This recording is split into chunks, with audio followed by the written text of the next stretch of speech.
Hello, ഞാൻ സിജോ പെരിക്കുളം. നിങ്ങളുടെ വീട്ടിലെ ബോർവെൽ മോട്ടറിൻ്റെ പാനൽ ബോർഡിലെ കോയിൽ പോയതുകൊണ്ട് അത് മാറ്റാൻ അറിയാതെ നിങ്ങൾ കഷ്ടപ്പെടുന്നുണ്ടോ? എങ്കിൽ തീർച്ചയായും ഈ വീഡിയോ നിങ്ങൾക്ക് ഉപകാരപ്പെടും. സപ്ലൈ മൊത്തമായി കട്ടായിരിക്കുന്ന പാനൽ ബോർഡ് കാണാം. ഇത് അതിലെ കോണ്ടാക്ടർ കോയിൽ അഴിച്ചെടുത്തു. പുതിയ കോയിലും നിങ്ങൾക്ക് കാണാം. ഈ കോയിലിടുന്ന കോറ് അത് നിങ്ങൾക്ക് കാണാം. എല്ലാം ഡിസ്കണക്ട് ചെയ്ത് വെച്ചിട്ടുണ്ട്. ഇനി സെറ്റ് ചെയ്യുന്ന ഭാഗമാണ്. കോറിലേക്ക് കോയിൽ പ്രസ് ചെയ്ത് വെച്ച് അതെടുത്ത് കോണ്ടാക്ടർ കോയിലിൻ്റെ മുകളിലേക്ക് വെച്ച് അതിൻ്റെ ബാക്ക് കേസ് വെച്ച് അതിൻ്റെ പുറത്തെ കവറ് ഇട്ട് നമ്മൾ കുഞ്ഞു സ്ക്രൂ വെച്ച് അടച്ചു. ഇതിപ്പോൾ ഫുൾ സെറ്റായി. പുതിയതും പഴയതും കാണാം. ഇനി പാനൽ ബോർഡിലേക്ക് സ്ക്രൂ ചെയ്ത് കോണ്ടാക്ട് കോയിലിൻ്റെ ബേസ്മെൻറ്റ് പിടിപ്പിച്ച് കഴിഞ്ഞാൽ പിന്നീടുള്ളത് കണക്ഷൻസ് മാത്രമേ ഉള്ളൂ.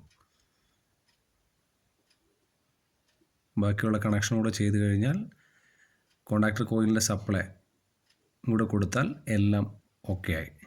ഇനി ടെസ്റ്റ് ചെയ്ത് നോക്കിക്കഴിഞ്ഞാൽ അറിയാൻ പറ്റും കോണ്ടാക്ടർ കോയിൽ പിടിക്കുന്നുണ്ടോ ഇല്ല എന്നുള്ള കാര്യം.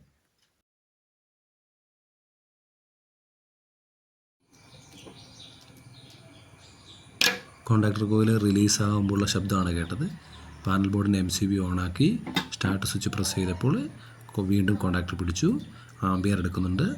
ഓക്കെയാണ് ഇപ്പോൾ നിലവിൽ.